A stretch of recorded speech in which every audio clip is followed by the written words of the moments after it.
Welcome back to draft season. I am John Schmelk, joined by the usual crew, Tony Pauline, Eric Crocker. It's all brought to you by Tommy Hilfiger, a PVH brand and an official partner of the New York Football Giants. The college football season rolls on, guys. We are in the middle of October. We've had some big matchups, and it's been fun Saturdays, man. You had some really good games last week, Tony, Eric, and we're kind of cranking along here as we really now head into the meat of these conference schedules. Couple undefeateds went down last week, and there were some really exciting games. Both of the undefeated teams that lost in what were exciting fashion or exciting games. I did learn something, and I was watching the Alabama-Tennessee game at a bar out in Atlanta. I was out there for the 49ers-Falcons game, and a lot of people are rooting against Alabama. Oh, yeah. A lot of people. It was very clear sitting there at that bar. I'm trying to evaluate a prospect, just watching on TV, just trying to get the feel of it and what it looks like in the moment. And that's one thing you can't really get from all 22, right? Like just that feel of the moment and the player and, oh man, the overthrow and how it was in that moment right there. But then coming back and the emotions tied into it. But there was some big time stuff over the weekend. Well, you got to remember, you said you were in a bar in Atlanta watching the game. Atlanta is in the state of Georgia. But Good point. University of Georgia, Athens is not that far away from Atlanta. So I'm sure a lot of those people had, two things in mind. Alabama lose, Georgia continue to stay at the top of the polls. Yeah. No question. All right, guys, and you actually kicked us off to the perfect spot here. 52-49.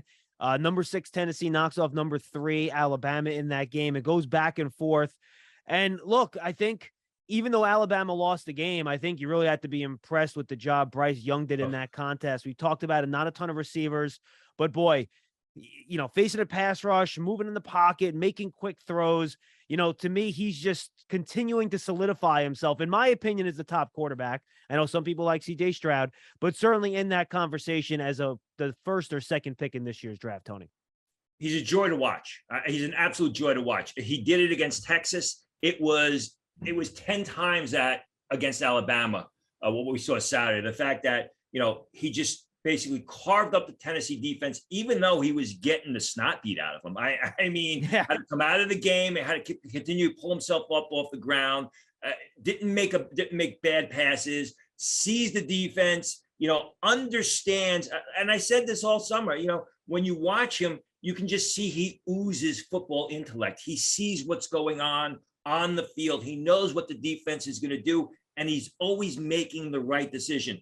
Doesn't have the great size like CJ Stroud, doesn't have the huge arm like CJ Stroud. So a team is going to have to, make a decision.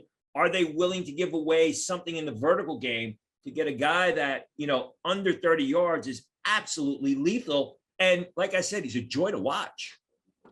I really like how you started off talking about picking himself up and things like that. And we saw that now.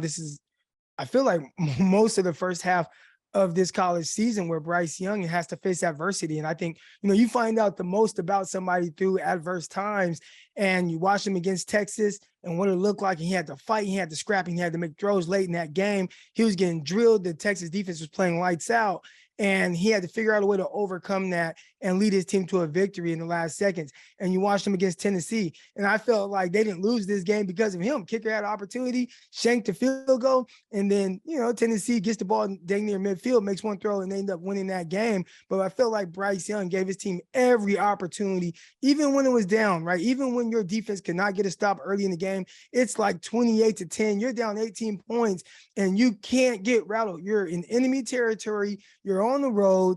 Everything is against you. And I felt like Alabama was able to look to him to lead them to victory. And he almost did it, but I was extremely impressed. Obviously, we know the things he can do as far as throwing the ball, the mobility and things like that. But who he is as a person, as a player, and the mindset as a leader, I think that's been something that has been very impressive throughout the early parts of the season. And John, you say questionable receivers. The offensive line's not playing that well. I was going to add that too, 100%. Yeah, this offensive line is not what we're used to seeing in the past from Alabama offensive lines, regardless of who the quarterback is.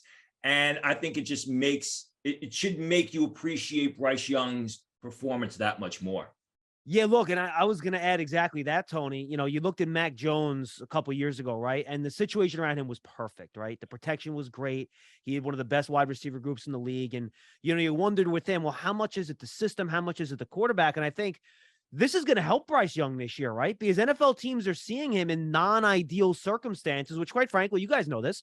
When you get drafted at the top of the draft, you're not going to a good team, right? You're going to a team where there's not going to be ideal circumstances.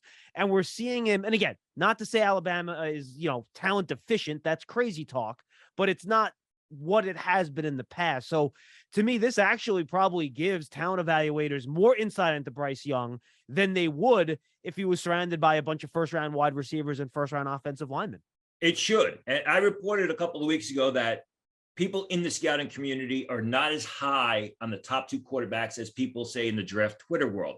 And again, I go back to with Bryce Young, it's going to come down to, are you comfortable with a guy who's not that big? It's his size. It's not going to be as easy for Bryce Young to pull himself off the turf on Sunday as he did Saturday against Tennessee. And are you willing to give away something in the vertical game because the guy does not have a major league arm? Those are the decisions that are going to have to be made.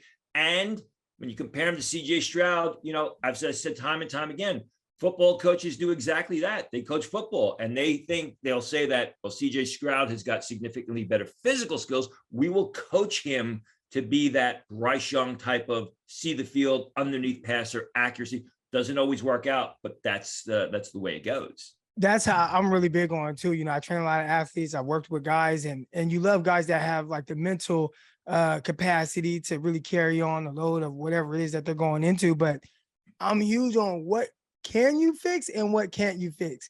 And you can't fix somebody that's maybe 6 feet tall. You know, you can add a little bit of weight to them and the height might not be that big of a difference, but maybe the arm strength, right? So a little bit smaller. Not as big of an arm, right? And you can look at guys like Russell Wilson, but coming out, Russell Wilson, very short in stature, but had a baseball arm. He was able to really push the ball down the field and put some velocity on throws. And if you are an offense, maybe even a West Coast offense that wants to live more on quick to intermediate throws and be accurate with timing and rhythm. And I see that a lot with the 49ers who I cover where, hey, man, they want a guy, can you drop back? As soon as that back leg hits the ground, boom, ball out, timing, rhythm, accuracy, efficient. If you could do those things, then there definitely is an offense for Bryce Young. Yeah, I'm with you. And guys, I want to talk a little bit about the other quarterback in this game because he's had a heck of a year. You know, Hendon Hooker, he started at Virginia Tech, transferred.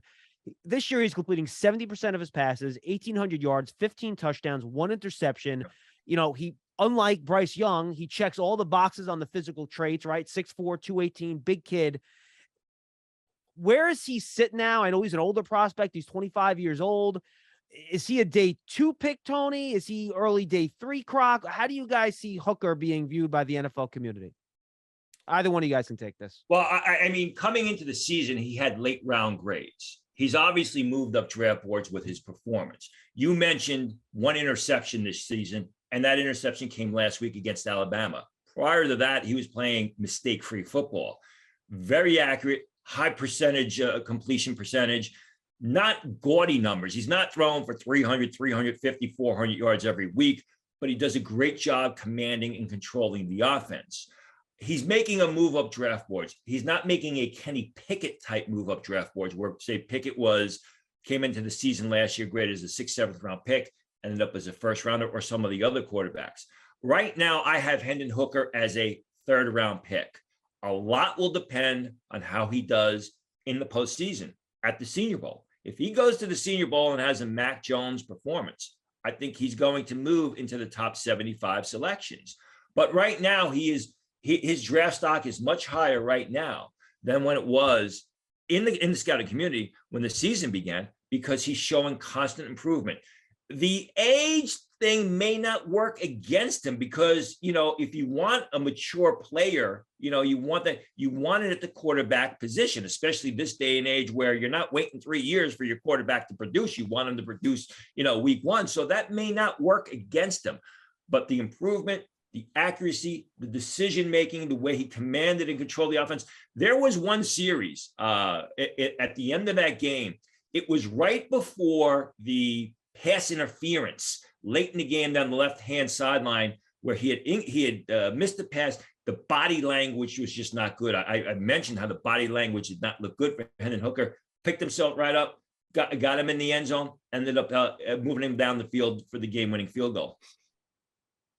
Yeah, me watching the Hendon Hooker kind of reminds me of Geno Smith coming out, right? Like a player who maybe some people will be higher on, maybe he'll be higher on himself, but the NFL might see him as more of a day 2 pick. You see some of the intangibles, you see the mobility, and I don't think he relies on it, but when he needs to run, he does. I watched him overthrow a couple of receivers down the field, and you're like, oh man, you got to hit those. Then he came back. He didn't let that bother him, came right back, and he threw several balls downfield. Now, the receivers were a lot more open than probably what he'd see at the next level, and we'll get to that receiver as well. But overall, I like what I've seen from him. Again, I like what Tony says when he mentions the Senior Bowl. I think that's going to be huge for him in the evaluation process and being an older prospect, as well as, like I said, Geno Smith, who played all 4 years at West Virginia. Well, Croc, you just mentioned the wide receiver, so we'll circle back to the running back. So let's do wide receivers first, since you mentioned it. Jalen Hyatt, just a monster game against Alabama. I mean, just all over the place. I don't have it in front of me. I think over 200 yards receiving, though. He was all over the place. Bunch of touchdowns. 5 touchdowns. Thank you. Your thoughts on Hyatt and what he did for his draft stock in really a wide receiver class that is wide open here in terms of where the first one's going to go and who the first one's going to be. Right. I'm still trying to figure out who's the wide receiver 1 in this group right now. It could be probably 5 different guys by the time the draft rolls around. But there were some things, and again, just in the sense of his play and how he was winning against Alabama. That was kind of his breakout game outside of the Akron game. He had a big game against Akron, and then he comes and he has a huge game here. And obviously everyone watching, so that's the brightest of lights there. And you want to see your big dogs perform in those type of moments. A couple of things here. On his first touchdown, I watched him split too high. So he had a corner who was outside leverage, who looked to be reading more 2-1. And you had a safety who was kind of looking to, quote unquote, kind of bracket him. And it's something you don't see a whole lot. 2 receivers to the boundary, almost kind of stacked. And he just shot through both guys, split the coverage, and was able to catch the ball down the field. So right there, I'm checking off, okay, as far as the speed to be able to beat a too high or maybe even a bracket, that's there. All right. His second touchdown was from the slot where this safety was trying to guard him in space. And because of his long stride, he's not a huge guy, but he definitely has that long-legged run, 6 foot, around 180 pounds. But you watch him in space, and that's difficult for a lot of safety staff to match the movement skills of a receiver who's pushing vertically at them and have a 2-way go. Once he went and he kind of did like a little out and up type thing, the safety out in space could not run with him. So he goes and scores there.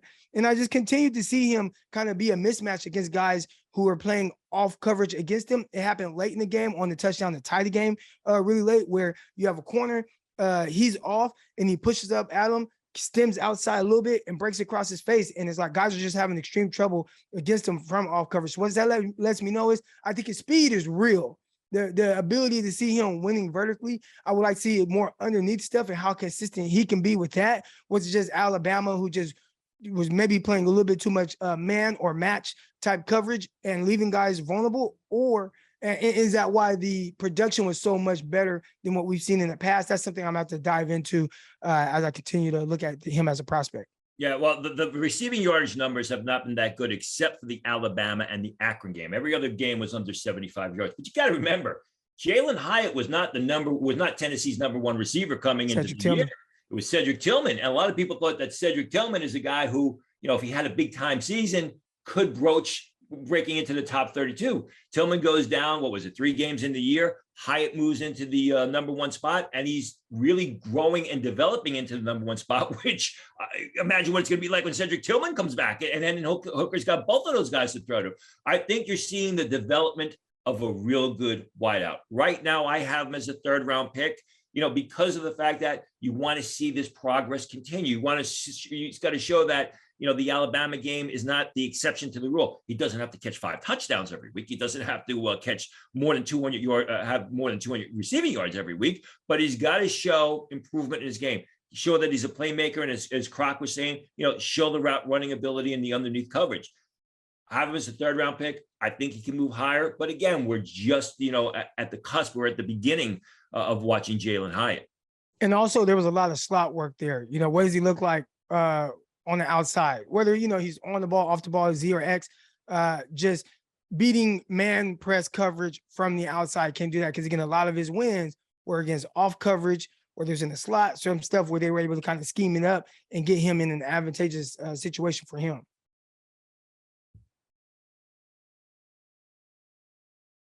Junior, 6 foot, 180 pounds. Got to watch that mute button, boys. For Hyatt. One other big wide receiver cornerback battle this weekend, guys, was USC and Utah. Jordan Addison going up against Clark Phillips. I'm sure you guys watched that game. Your thoughts on that matchup and what you saw between those two guys? I mean, I was in and out of that game. During that game, I reported that I've been told that Clark Phillips is going to enter the draft. I mean, people out west told me it's a definite. We'll see. I'm sure the coach is going to try and recruit him and bring him back. I saw some good things. I saw some bad things. Clark Phillips is a tough guy. He plays hard football. He plays aggressive football. I saw some blown coverages. I saw a guy who at times struggled to get his head back around to locate the pass, but I saw someone who competed. The thing about Clark Phillips is how tall is he, which will be a determining factor in where he's drafted. I'm told he's not even going to be 5'10". And if he measures under 5'10", you're looking at a day 2 pick. You're looking at a guy that's got maybe first round potential ball skills, but the size is going to push him into day 2. I saw some good, I saw an unfinished product with Clark Phillips. That's what I saw over the summer when I watched the 2021 film. I like him. I think he's heading in the right direction, but I still think he's got a lot of work to do. Jordan Addison is what he is. I mean, he's a guy who catches everything. He runs good routes. He finds ways to separate.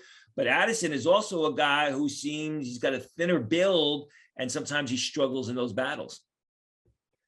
See, I thought Phillips did a good job when it was just a straight man coverage outside. Okay, I got to run vertically with these guys. He's challenging the ball at the catch point. I think he did a good job there. A lot of Addison's production in that game was more scheme dependent, where there was end arounds, things where they kind of little, what's it called? Shovel pass, where it's like, okay, we're going to motion you this way, then motion you all the way across. There were a lot of drag routes all the way across formation. I watched a couple times where they lined him up in the slot and you watch him catch a deep dig, which was a terrific throw by Caleb Williams and a good catch. And I believe it was Phillips that might've been in on the tackle, but Phillips was the outside corner. Addison was in the slot, and it was a 2-to-1 read, and a 2-to-1 read for a corner on a receiver bending across the middle, running a dig. That's kind of difficult on the corner, right? So just in the sense of the pure matchup, I thought when it was one-on-one, me versus you, Phillips might have won that battle. But overall, when you look at the numbers and how Addison was used in the NFL, right? Like, it doesn't care. Are you able to be productive? Do you catch the ball? Do you run good routes? Do you have nice yards after catch? I think he's a very fluid runner, talking about Addison. So those things aren't going to change. But yeah, it's hard to kind of say who quite won the battle. I'd say if I had to give a winner to just when it was those guys up against each other, I would have to go with Phillips.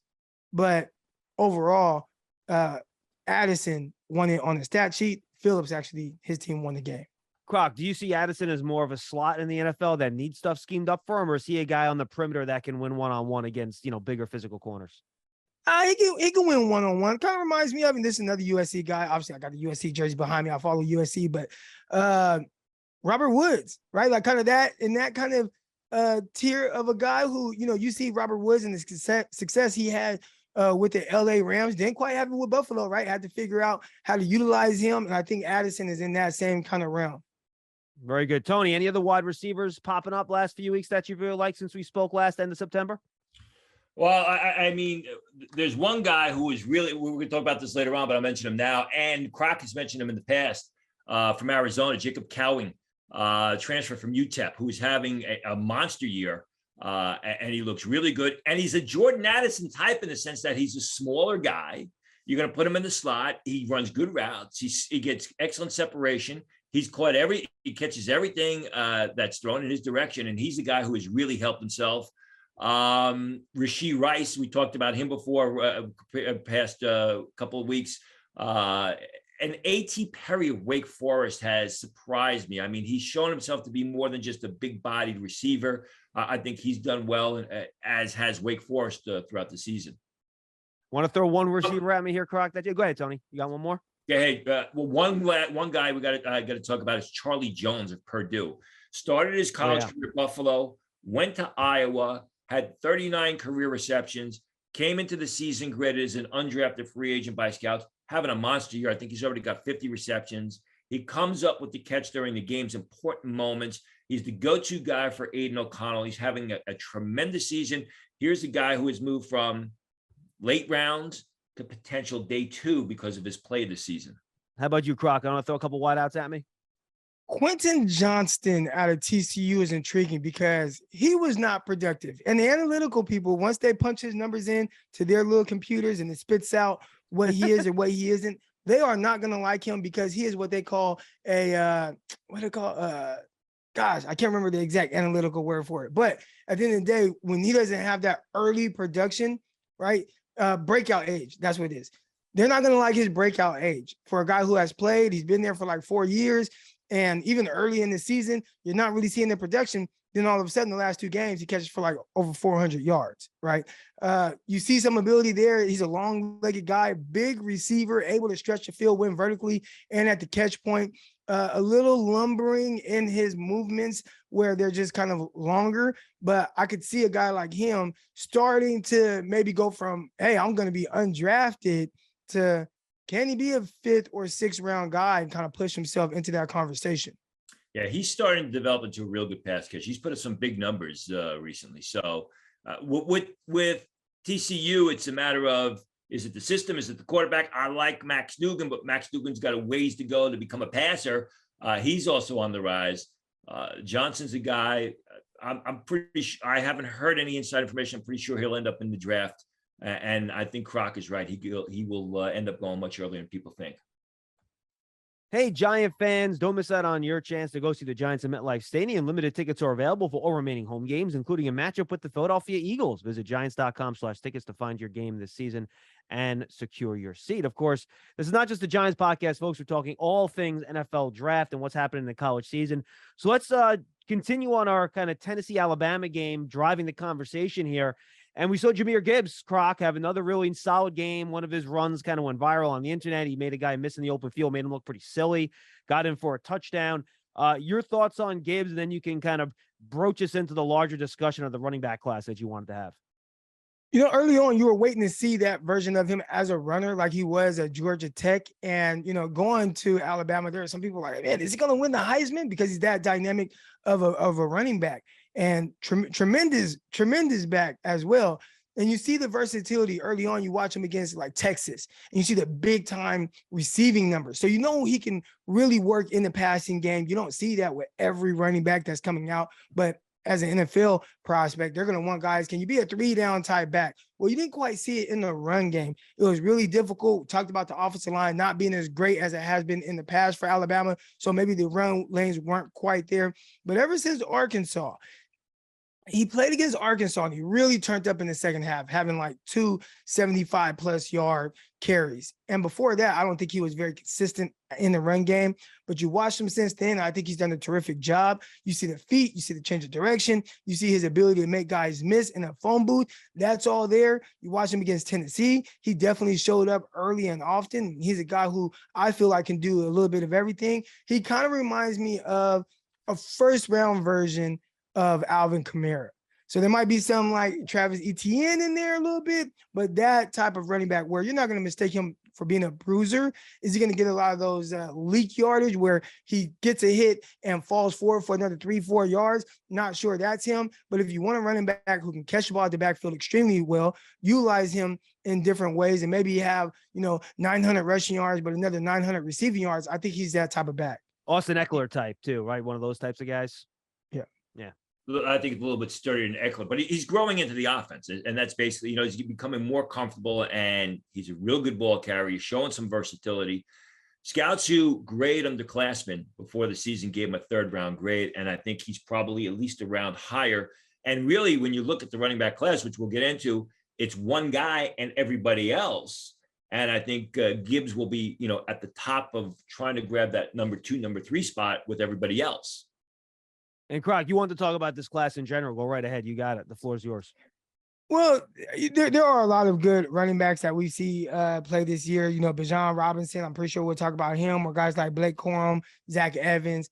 But there's a couple guys out west, man. I got to hold it down for the Pac-12 because I think people don't stay up late enough to watch the Pac-12 games. But Zach Charbonnet, running back who I thought potentially would come out last year, then stayed another year at UCLA, and it's definitely working out in his favor. I mean, the team is undefeated right now.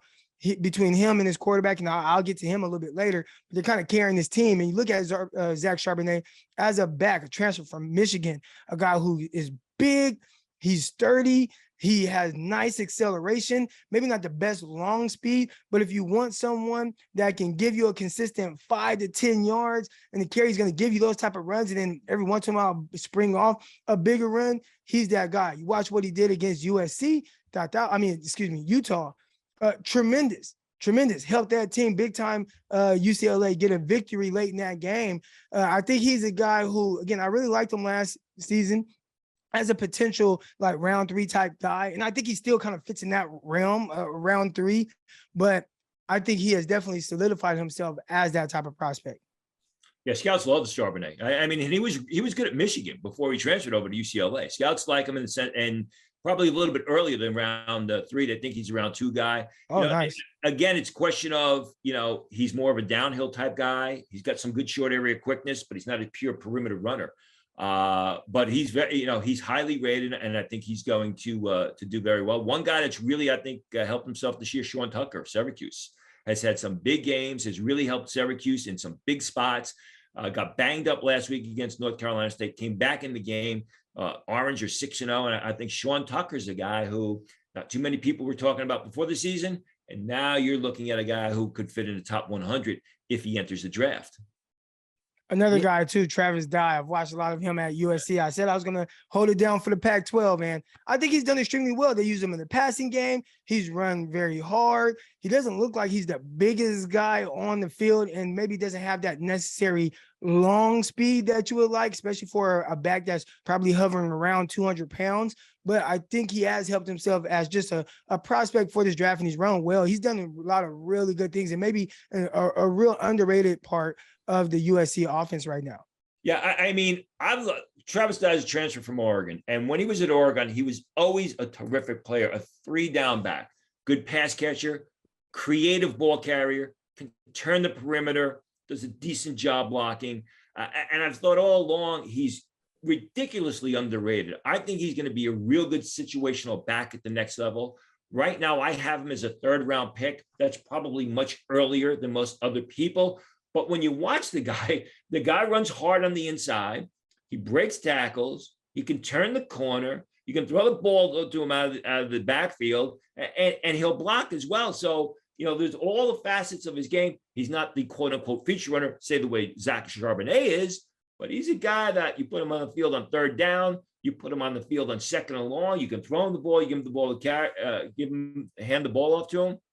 And he's always been a good player. I mean, he's been a real good player. He's a good player for USC this year. He's a terrific player the past 3 years at Oregon. Decided, I think, shocked a lot of people when he decided to come back for a second senior season.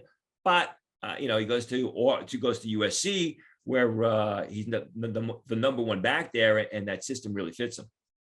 And he doesn't wear gloves. It takes a different type of character out there on the football field to not wear gloves. Your guys' thoughts on Blake Corum, the running back out of Michigan that's having a pretty big year? Oh, I really like Blake Corum, and the way that they're utilizing him. This is a guy that they kind of, I don't want to say eased in. They maybe played some earlier, or they played a softer schedule early on. But ever since the game started getting a little tougher, they will hand him the ball 30 plus times with no doubt about him being able to hold up, run the ball extremely well. And in each game, he has figured out a way to bust off these really long runs. I don't think he has like the 4.4 type speed, but that initial acceleration, getting through these blockers and these run lanes, I think he really does a really good job of setting up his blocking lanes and then exploding through there. That's all really good. Then he's just fast enough to get to the end zone. So he's been one of my favorite backs to watch, because I feel like he does a lot of the dirty work and then gives you the exciting stuff as well. Well, the way we talked earlier about how the Alabama offensive line is not what it usually is, the Michigan offensive line is the Michigan offensive line. Because if you watch that Penn State game, the Michigan offensive line just pushed Penn State up and down the field, which helps Corum a lot. Tony, they ran for 418 yards in that game. It's ridiculous. And a lot of that, and applause to him. But if you watch the offensive line, I mean, Penn State had no chance in that game. He's a smaller back.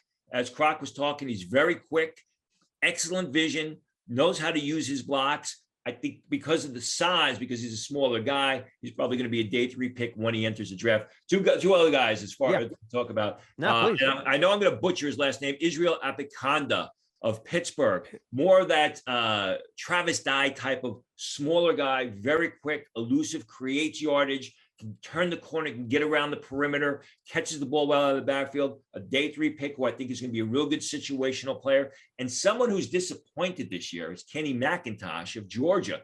A lot of people, even scouts, had him coming into the season, had him as a second round choice.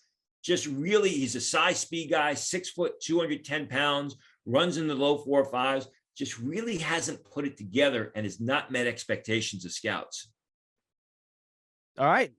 Great look at the running back class there. And look, we have to mention Bijan Robinson, right? I mean, just real quick. Are we talking like top 15 pick? Is he that valued? We know the NFL doesn't value the running backs anymore. Though I do think, well, the 2-eye defense is becoming a little bit more of a running back league today than it was maybe 2 years ago when you were getting a lot of that single high stuff and bigger plays down the field in the passing game. How, Tony, for talking to Scott, and you talk to him, your thoughts on where Bijan Robinson might go? Then Croc, I'd like to get your take on him as a player. I think he's a top 15 prospect. Does he go top 15? You know, at this early stage, I would say the team to watch is the Houston Texans, who everyone thought they were going to take Bryce Hall last year at the top of round 2. The Jets snuck in front of him, took Bryce Hall. It's turned out to be a home run pick. Dameon Pierce looks pretty darn good, though, doesn't he? Yeah. But that'll be one team to watch because hometown guy, and he's a terrific all-around player. He's not just a bigger back that runs over people. He can catch the ball out of the backfield. He's got real good short area quickness. You know, he makes makes opponents miss. Outstanding vision. I mean, they lost that Texas Tech game because it was a fumble by Bijan Robinson, and he never fumbles the ball. So I think it's one of those situations where he'll be rated as a top 15 prospect.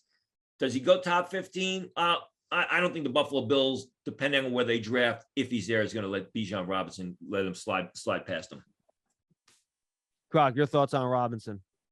He's been terrific. I mean, we didn't even have to talk about him as a prospect because I think everybody already knows. When you a scouting term you hear thrown out a lot about running backs is that contact balance, and he definitely has that. The ability to take on contact, spin out of that, pick up the extra yardage.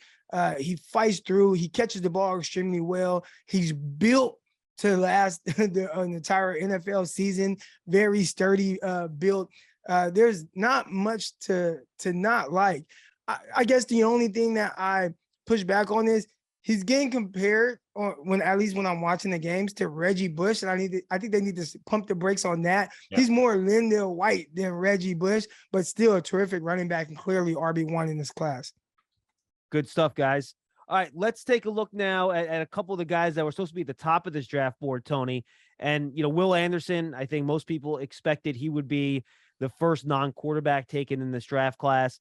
The numbers, though, not as striking as you might think, taking a look at where he is now midway through October. First non-quarterback. People were talking about him, Will Anderson, as being a Heisman Trophy candidate. No, you're right. For the season. Mm-hmm. Okay. And people like myself had him as the number 1 prospect. It's not turned out. He hasn't played poorly. 32 tackles, 5 sacks in 7 games this year. So it's not poor numbers. It's just not what we expected. It's not up to the Will Anderson that we saw a year ago. Now, I think a lot of that is teams are starting to scheme towards him, and they know the kind of havoc that he could wreak. So the protections are moving towards him. I think the other portion of that is, you know, Alabama has another tremendous defender by the name of Dallas Turner, who's a true sophomore, who's not draft eligible, who's really elevated his game. And this guy looks like the next coming. I'm not mailing it in on Will Anderson, but the first half of the season, he's not played up to expectations. He's not that game wrecker that we expected, that we saw last year, that people used to gush over, justifiably so. So I think there's a bit of disappointment there. He's going to have to pick it up the second half of the season if he's going to enter the draft, and if he wants to be a real early pick, which, you know, he showed 2021 he deserved to be. I think he's made some plays that probably won't show up on the stat sheet, but I think there's been a little bit of inconsistency there, like Tony has said, at least to the extent of what most people will like. Talked about some of the sack numbers, right? 4-5 sacks in 7 games. That's still pretty solid. But it kind of reminds me of Jadeveon Clowney. Remember he was coming out and he had that last year where people were like, man, he doesn't quite, is he all the way into it, all the way not? And I'm not saying that, Will Anderson's career will turn out the way Clowney's has, which, I mean, he's still playing. He's had a long career, but maybe didn't live up to the number one overall pick hype that he got. But just a sense of how much do I need to do to kind of prove that I'm still that best guy in this class? And I don't know how much his draft stock will change. We also saw this with Thibodeau, where with Kayvon Thibodeau, I think even at this time last season, people were talking about him as, oh, this is just for sure the first overall pick. And then he didn't, did he go, number 7 overall, I believe, to the Giants? And it's been terrific for the Giants. So the Giants are like, thank you, everybody, for passing on him. But I think maybe we're seeing a little bit of that when it comes to Will Anderson.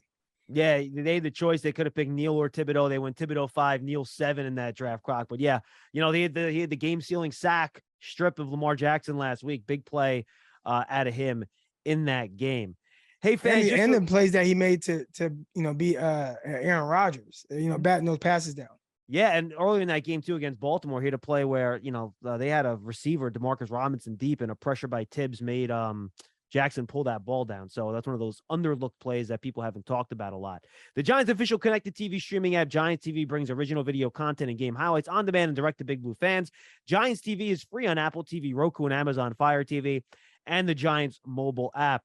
Tony, one guy I know you were pretty big on, if I recall correctly, heading into this season was Penei Sewell's younger brother, Noah Sewell. And I read in some places, I've watched a little bit of him, not a ton, that he hasn't been quite as dominant this year as some people would like. Your thoughts on what you've seen from Noah Sewell so far? I haven't watched Oregon all that much. Remember, they got a new head coach, so you got to. Is it Sewell who's not playing well, or is it scheme? He hasn't been playing well at all. I mean, the stats are terrible. The big problem with Sewell, well, the big question I say about Sewell was 40 time, was his speed. Got to watch him a little bit more. Got to decide. You got to figure out whether it's scheme or whether it's him. But another guy that absolutely has not lived up to expectations. I think when you look at it in 6 games this year, he's got 24 tackles. A year ago, he had, I believe it was 114 tackles. So 24 tackles in 6 games this year compared to 114 in 14 games last year. Even as a freshman, 45 tackles in 7 games. Obviously very disappointing. You got to wonder what's going on there. And he is one where your eligibility left, right? So that might be a deal where he might go back if things don't start to get better, I would imagine, right? Again, it's going to come down to, I think with somebody like that, it's how fast does he run the 40? Because if he is a natural 4.8 40 guy and he's not going to get any faster, I don't know that it's going to change his draft stock all that much. I like him as a player. I love them off the 2021 film. But again, if he's a 4.8 40 guy in 2022, he's probably going to be a 4.8 40 guy in 2023. He's going to have to make that decision. Got it. All right, let's go to some either surprise players or day 3 guys, however you want to qualify them, that you guys have looked at, taken a peek at, and you've been pretty impressed with. Tony, why don't we start with you, and then Croc, if you have somebody, you can throw them out as well. Tone? Yeah, 2 guys. Miles Brooks, a cornerback from Louisiana Tech, transferred from Stephen F. Austin, has been playing through the roof this year. Scouts I've talked to say he's a day 2 pick. Some people think he can broach the first round. He's gonna measure over 6 foot tall. He's got developing ball skills. He's a real aggressive guy. And this is someone who, before the season, no one was talking about. And now they're talking about him being at least a day 2 pick. Told Miles Brooks of Louisiana Tech is going to enter the draft. He's already basically decided on representation for the draft. So keep that name on the radar for the second half of the season. Miles Brooks, the cornerback from Louisiana Tech. We talked about Jacob Cowing before, the receiver from Arizona. Got to talk about his offensive tackle, Jordan Morgan, who, again, came into the season with late round grades, but has been doing a knockout job at left tackle for Arizona. And as a result, he's a guy who has gone from a potential 6th round pick. He could sneak into the 3rd round because of his play this year. He's athletic, not the tallest guy in the world, 6'4.5" inches, but you can use him in a zone blocking scheme. He shows a lot of ability in pass protection. There's a guy in Jordan Morgan that has really moved up draft boards this year. How about you, Croc? Anyone you want to pinpoint? I have some guys I'm going to actually go in the opposite direction. Sure. With them as prospects. And I got to start with Kayshon Boutte, and I know he had a really good game against Florida. And it's like, okay, fine. We've been waiting on that all year long. I think that the opportunities have been there, though. I've watched games where his quarterback, Jaden Daniels, and I know Daniels can be a little erratic, all right, but trying to push the ball down the field and putting the ball up for Butte to make a play doesn't do it. I think he gets nice, good opportunities. They play him in the slot, and he's just not really winning those battles there. I've been a little disappointed with the consistency of what I thought he was going to get, especially for a guy coming into the season where people were saying, hey, this is a top 10 pick. Hey, this is the either number 1 or number 2 receiver between him and Jackson Smith and Jigma. And by the way, where is Jackson Smith and Jigma? Is he the best receiver right now at Ohio State? I know he's been injured, but Marvin Harrison Jr., he looks like he's kind of taking control of things over there.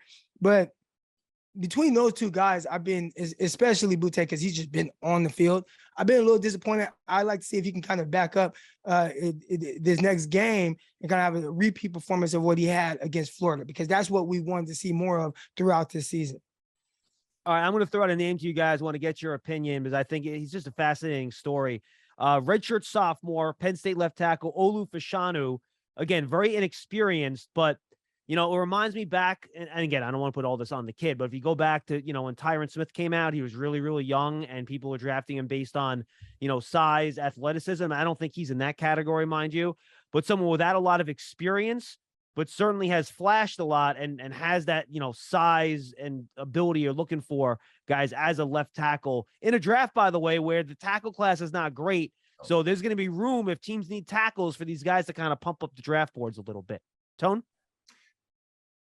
I wanted to start with this one because that's right. I thought about that. Follow up. My bad. Right? So it's funny you brought up Tyron Smith, because I'm watching him and I'm like, is this Jonathan Ogden Jr.? Like, what am I looking at right now? I thought he was playing well. I don't have one bad note. And I'm like, okay, let me get these notes off. And he can't be this good. Now, I've only watched one game, so we definitely want to preface that. Anybody that's watching right now, I don't want you guys to pull up saying, oh, man, did you watch him against Michigan? Did you watch this? I haven't watched those yet. But the game I did watch against Purdue, first note, big guy. Then I'm continuing to watch, okay, moves well for his size. Then I'm continuing to watch, man, good pass set, good anchor, reach block well. Wow, reached the second level extremely well in the run game.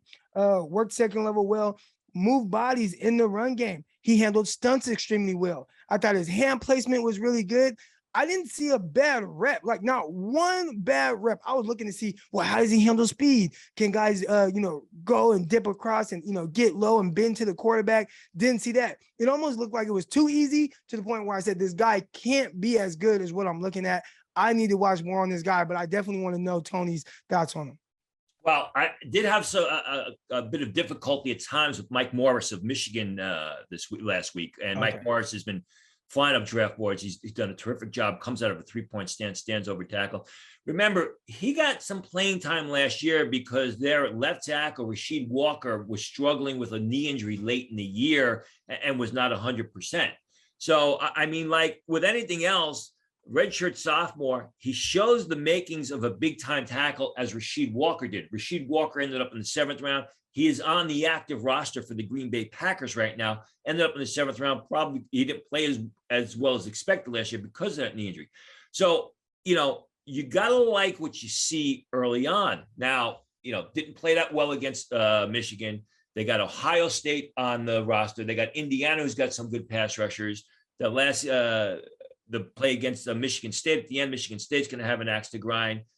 You like what you see now, but again, we're just at the beginning as far as the career is concerned. Let's see if he can keep that going. Let's compare it to what we talked about with Jalen Hyatt earlier on, about how Hyatt has looked tremendous, but we're at the front end of it. Let's see if he can continue to prove that this is not the exception to the rule. This is the player that we're going to get, and even better moving forward.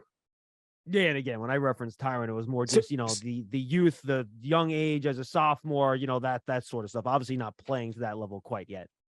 So we were saying he is not Jonathan Ogden Jr. No, maybe not yet. No, maybe not yet. No. All right, final topic here, guys.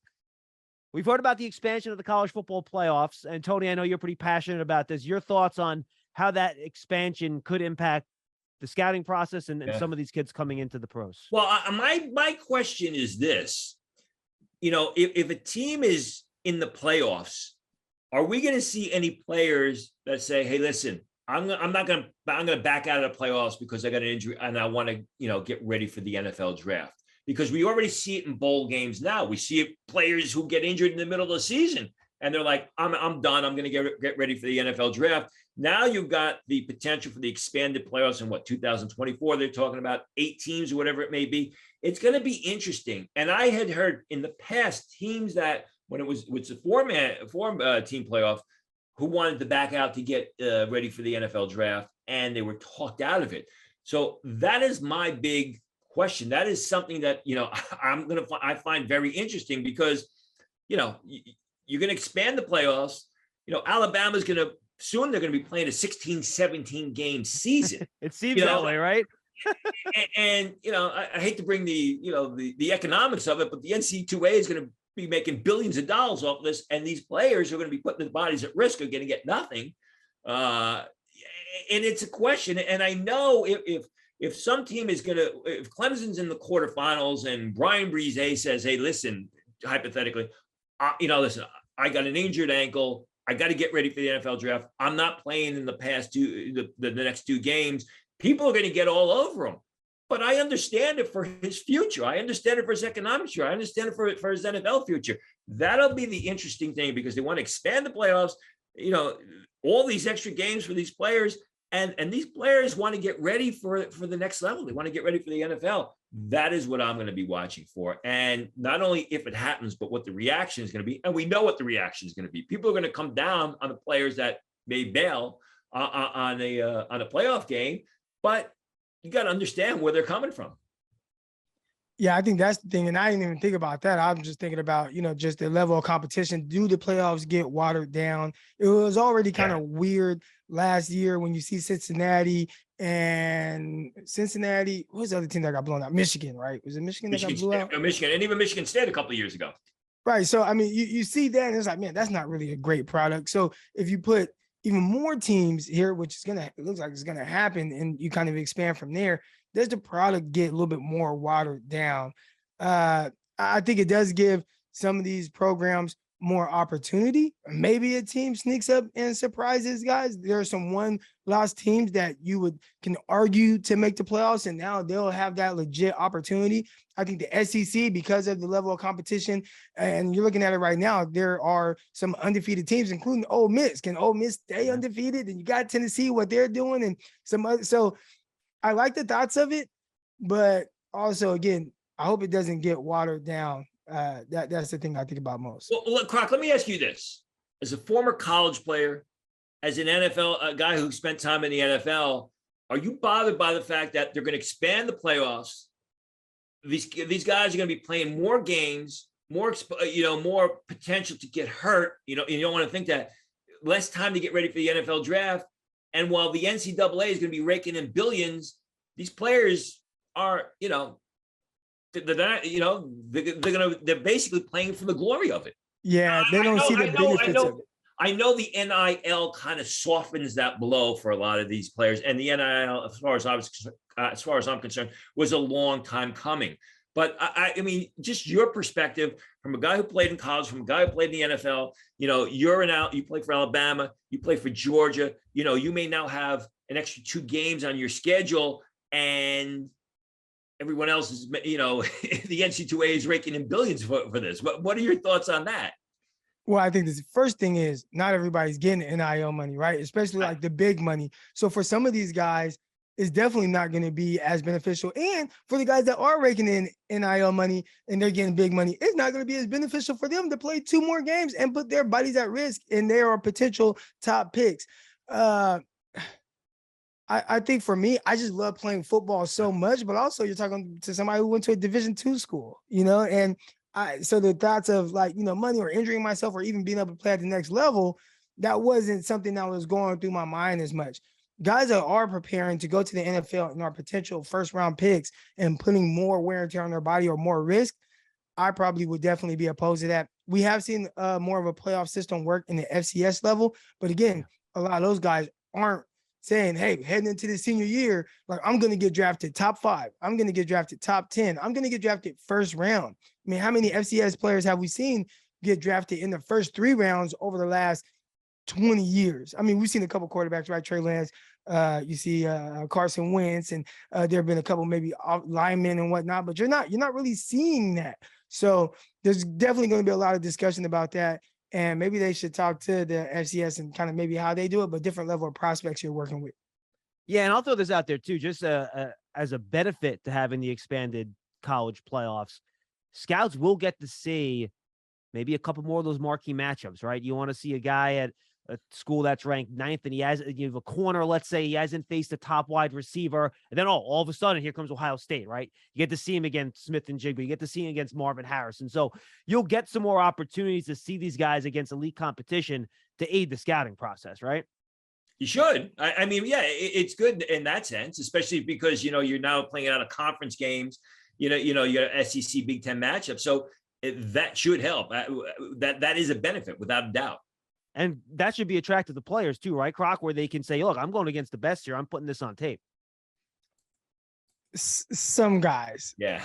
Other guys, again, depending on where you're at, your draft stock and whatnot, like, you don't care. Now, again, right. Again, we got to remember last year, what did we see in the college football playoffs, right? Multiple guys tear ACLs for Alabama, John Mechie, and then how that derailed his kind of rookie year. Then obviously he has other health issues going on right now, but then also Jameson Williams, in that last game, boom, tears his ACL. And, we haven't been able to see him on the field yet for the Detroit Lions. So, there's a lot of that, and there's just more risk for some of these guys who Williams still ended up going, number 11 overall, number 12 overall. Yeah. Would he have potentially been a top 8 pick? And now we're talking about, maybe a couple $1 million more in one of these players' pockets.